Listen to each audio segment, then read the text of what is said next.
Delayed gratification is the idea that we can put off the good feeling of the joys of rewards and successes that come from something in order to go through the pain and the struggle of the process. Once you can fall in love with the process, then the entire journey is going to feel worth it. And eventually you are going to reach the end of that gold mine, the end of that rainbow, to get that pot of success. And the delayed gratification, all the hard work, all the struggle, all the effort that you put in, the long nights, the countless hours working, the nights that you didn't go out with friends, where you lost sleep, where you lost relationships, where you didn't go drinking, all those things, they're all going to compile. They're all going to be worth it one day because of that delayed gratification. I wanted to read something to you guys that I read today while I was doing my reading, and it's about the law of compensation. Well, I wrote it down exactly to quote for you guys. So the law of compensation: the capacity for pain and pleasure in each individual is balanced. Before you can feel any degree of pleasure in your life, you must swing as far proportionately to the other side of feeling. Damn, that hits hard. Before you can feel any amount of joy in your life, you're going to have to feel the exact opposite polarity of that joy, which is going to be a hell of a lot of hardship. Hardship isn't bad though. Hardship is a good thing. If you don't have any struggle, there's no story. Without any story, there's no journey. Without any journey, what is the use? What are the goods of getting to that goal if there's no journey to get there? It's really not worth it overall, because you could have money, but if you're born into money, you're never going to be happy. You could have everything purchased, but without any issues ever coming up in your life, you'll never have anything to be thankful for. You'll never be grateful for what you have. And if you're not grateful for what you have, then what truly is the point of having it anyways? I drive a Honda Civic. I'm grateful for my Civic because one day I didn't have a car, and one day I might not have a car because I could fall on hardship. God forbid that happens, and I'm going to do everything in my power to not let that happen. But one day you could lose everything. So in the moment when you have something, don't take it for granted. Enjoy what you have while you have it, because you don't know when it might all disappear. When you might have to face that one true end of the polarity on the spectrum, where you have the worst of the worst of the worst possible day after day after day after day after day happening to you. You could have weeks and months and years of absolute travesty. Or you could have weeks and months of years of pleasure. But I almost guarantee you that after one will come the other. And after the other, the first one might happen again. Waking up early every single morning should not be a choice. It should have to happen. If you're sleeping past the sun, you're wasting your life away. You're leaving valuable potential on the table, and you're going to disappoint everybody in your bloodline because you're not ever going to amount to what you truly could become. Set your alarm and wake up at that time, and don't change it when you get up. And go do the hard things and get things done, because that's what's truly going to get you there in the end. Back on the topic of delayed gratification, I'm going to give you a couple of examples. The first example, person A, let's call him Fred. Fred loves to go out drinking and partying, and he has a best friend named Timmy. And Timmy also loves to go out drinking and partying. Okay? Timmy wants to start a business. Timmy wants to get jacked, wants to build muscle, wants to get in shape. Timmy has drive and motivation and ambition. All right? Are you following along? Fred has none of those things. Fred says, yeah, I want money, but I just want to go out tonight.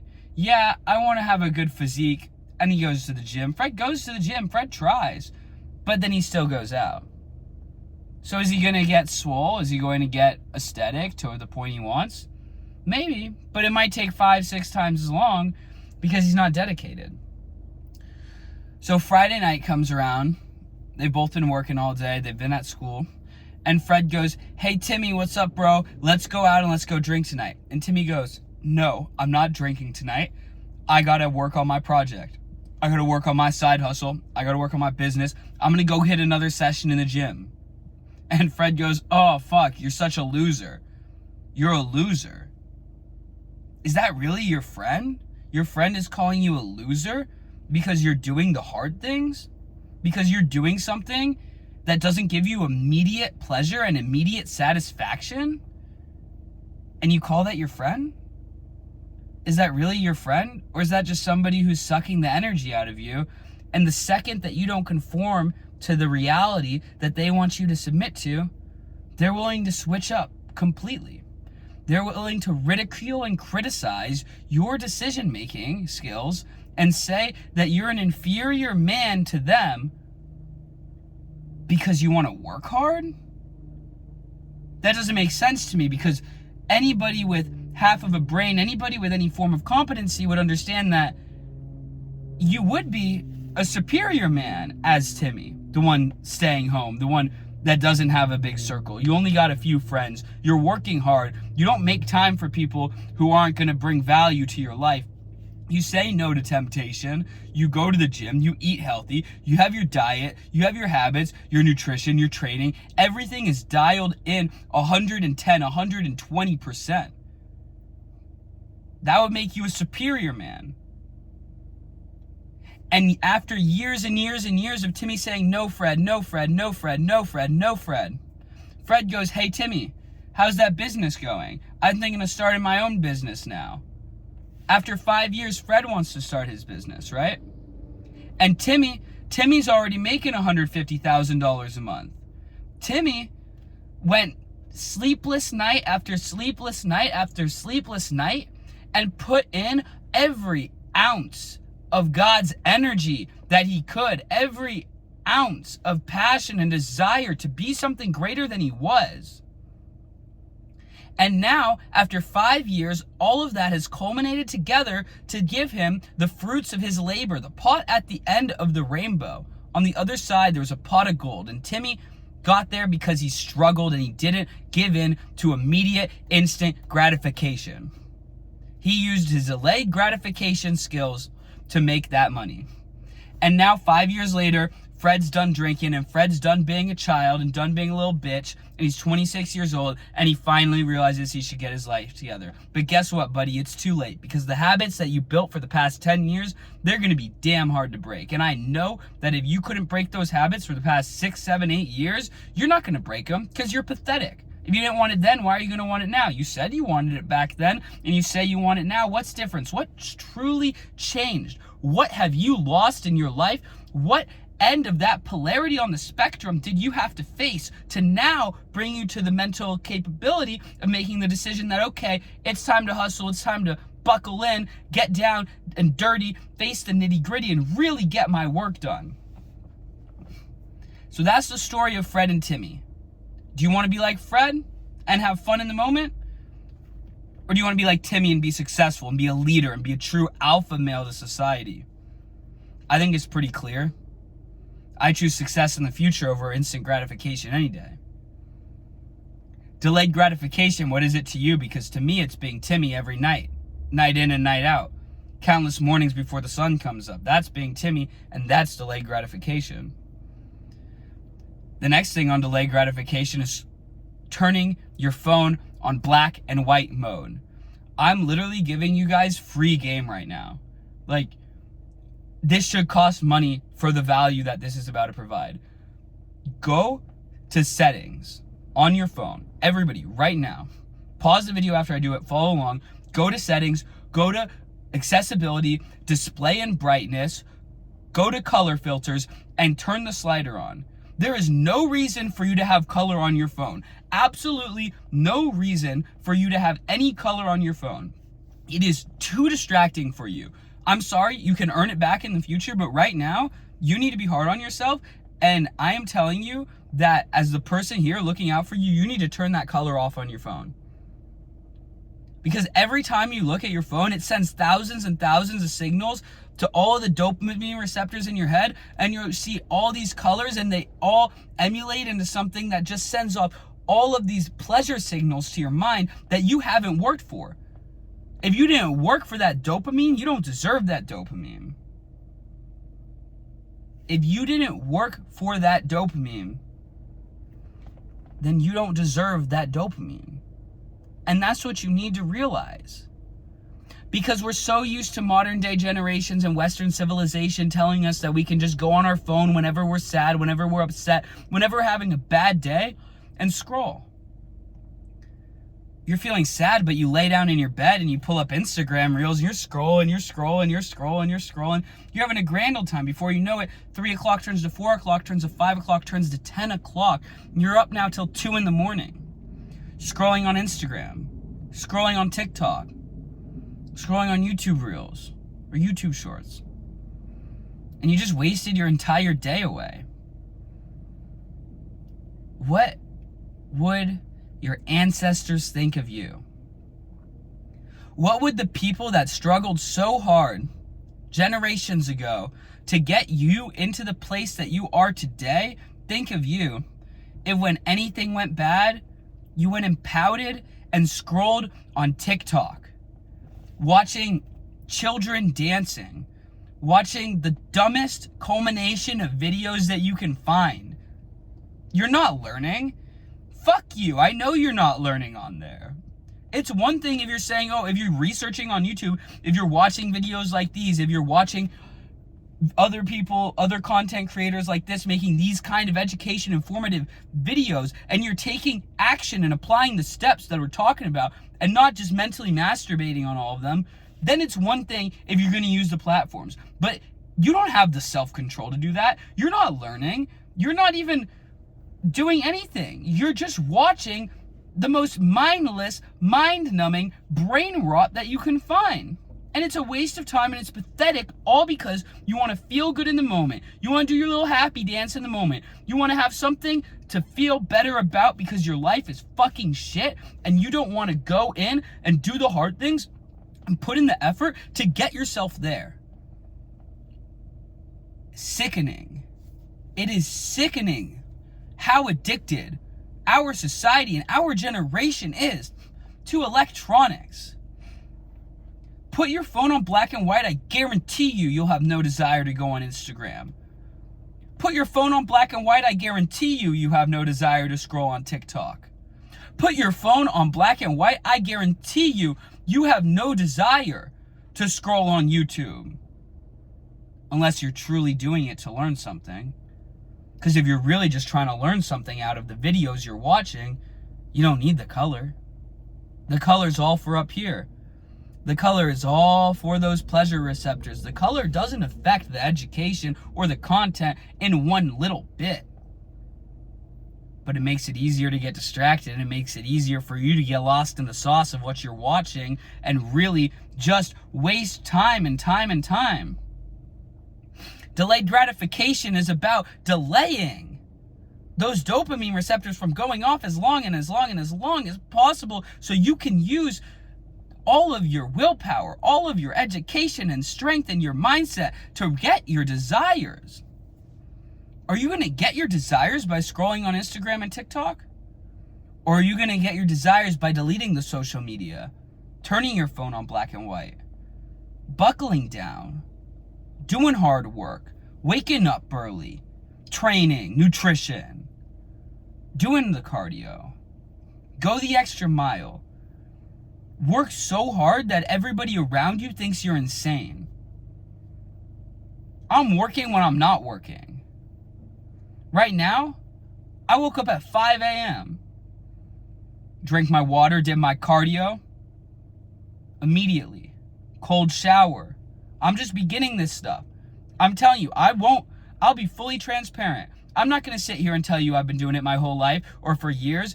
I am just starting this journey as thoroughly as I am right now very recently. But I've been on this journey very, very committed for multiple years of getting more healthy and getting more fit and improving and upgrading my lifestyle day in and day out. But now I'm finally at the point where I'm dialed the fuck in. And I'm going to turn into a scary motherfucker with the hard work I'm putting in. And the dedication and the delayed gratification. So if you're not waking up early, don't talk to me. If you're not doing hard things, don't talk to me. Wake up, 5 a.m., water, cardio, brush teeth, cold shower, journal, read, work. Go eat, go back to the gym. I packed my food for the whole day. I had to leave the house because I couldn't record this video in the house. And I wrote down in my checklist today, I'll read it off to you. Right here on my checklist, on my journal of what I have to do today. It says, under all my studying, after all my working, after the gym, after everything else, post one YouTube video. Well, to post a YouTube video, I got to do what's under it, which says film a YouTube video. Okay? And my house was loud. People were cutting down trees. My sibling was on a class, so I couldn't film that video inside of my household. So I left. I'm not going to wear my tacky work shirt in front of everybody and show everyone where I work. I work in a restaurant, but I got this shirt on so I could at least look good for the camera, you know? And I am here early. I work at 2 o'clock. What time is it? It's 1:26. I have my coworkers walking by me. They're looking at me. They probably think I'm fucking insane. They might not be able to see this camera sitting here on a tripod, but I can see it, and if they could see it too, they probably think I'm crazy talking at camera. They probably think all this is going to amount to nothing, and you know what I say to that? Fuck you. Watch me. Day in and day out, I will delay my gratification until I can reach the point of no return and reach the point of perseverance where I finally break through that barrier. I dig every single day.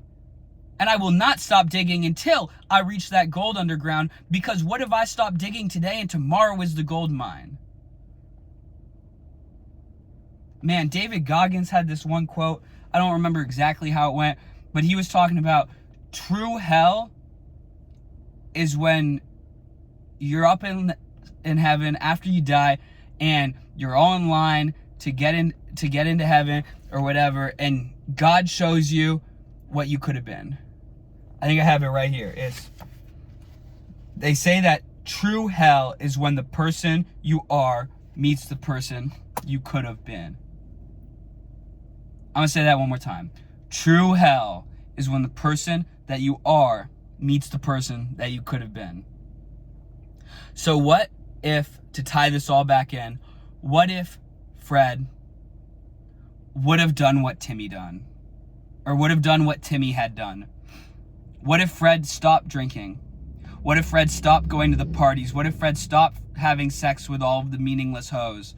What if Fred stopped doing the drugs? Stopped the instant gratification and buckled down and done the hard things in life? I'm not saying that it's guaranteed that Fred would have gotten to where he should have been.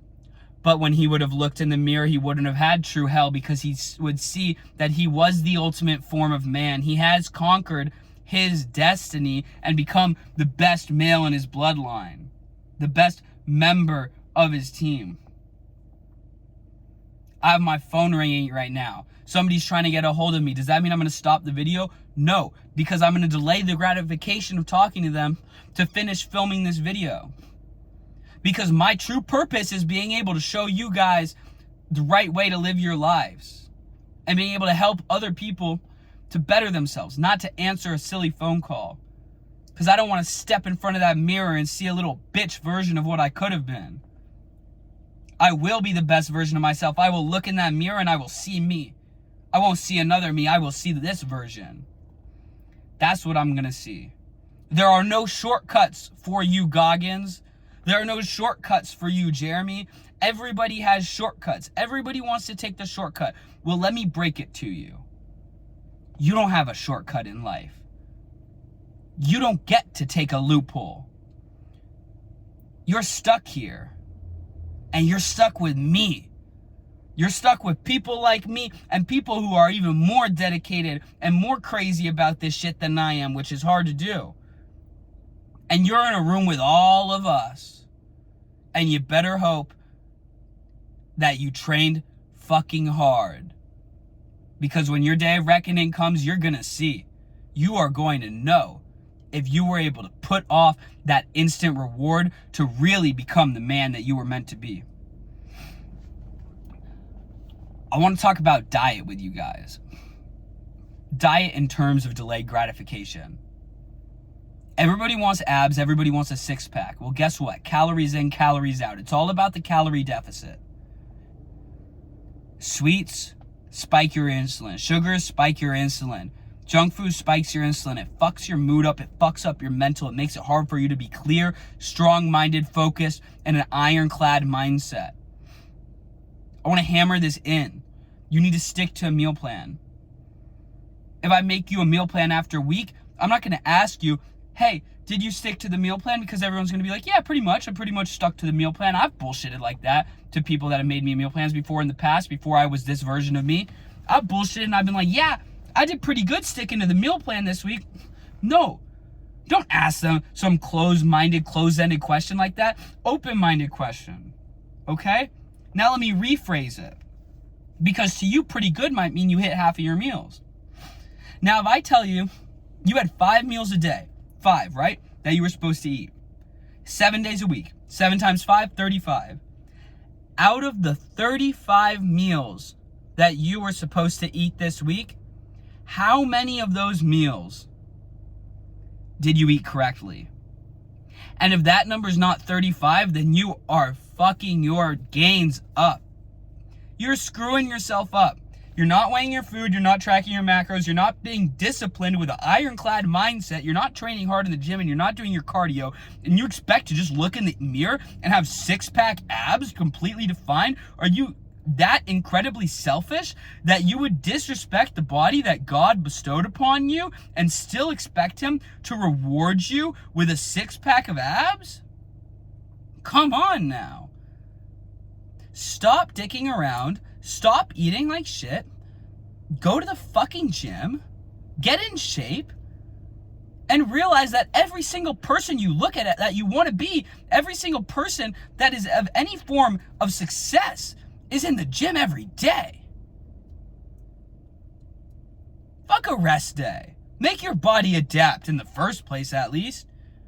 If you need to rest for competition, sure, that's one thing. But you're telling me that you just started lifting and, I need a rest day because I'm sore and I can't go to the gym because I'm sore and my legs hurt. Okay, fuck it. Hit the chest then. Your legs hurt, hit chest. Your chest hurts, hit back. Oh, everything hurts. Train your fucking calves. Go on the cardio. Go swimming. I don't care. Sit in a sauna. Do something for your body each and every single day that is productive, that is healthy, that is disciplined, that is focused and driven and motivated. And then, and only then, after facing that opposite polarity of true hell, will you finally be able to reach the other side and receive the true breakthrough. Something I journaled about this morning, my last thing I'm going to leave with you with, is everything is a journey over the rainbow to the pot of gold on the other side. But once you get to the other side, you don't get to go on that journey again. Once you get to the other side, once you die, once it all ends, you don't get to live this journey of life, which is walking over the rainbow. You don't get to walk over the rainbow ever again. So take in the small things, smell the flowers, hear the birds chirp, and really enjoy the process of what you're doing. Stay dedicated, stay motivated, embrace the aspects of delayed gratification, and remember every waking moment to do the hard things.